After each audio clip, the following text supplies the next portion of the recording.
আজকে যখন আমি ভার্সিটির বাসে করে বাসায় আসছিলাম তখন ভার্সিটির বাসের জানালা দিয়ে হঠাৎ তাকিয়ে দেখি এক সাইডে অনেক কাশফুল হয়েছে।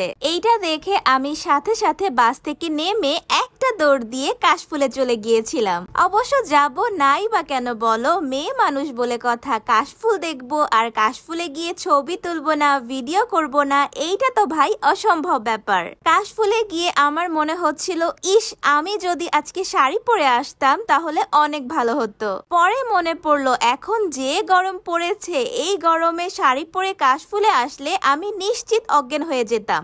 আমার জীবনে আমি মাত্র 3বার কাশফুলে গিয়েছিলাম আর তার মধ্যে একবার আমি শখ করে শাড়ি পরে কাশফুলে গিয়েছিলাম। কিন্তু দুঃখের বিষয় হচ্ছে আমার শাড়ি পরা একটা ছবি ভিডিও কোনো কিচ্ছু সুন্দর হয় নাই। অবশ্য দোষ আমারই ছিল, অতিরিক্ত গরম থাকার কারণে আমি ঠিকমতো পোজ দিতে না পারার কারণে আমার ছবি ভিডিও সুন্দর হয় নাই। যেহেতু আমি একদম গরম সহ্য করতে পারি না তাই কাশফুলের সিজন আমার জন্য একদম অ্যাপ্রোপ্রিয়েট না। কাশফুল যদি গরমকালে না হয়ে শীতকালে হতো তাহলে সবচেয়ে বেশি খুশি আমি হতাম। তবে আমার ইচ্ছা আছে আগামী বছর যতই গরম থাকুক না কেন আমি শাড়ি পরে কাশফুলে গিয়ে অনেক অনেক ছবি তুলবো আর অনেক অনেক ভিডিও করব।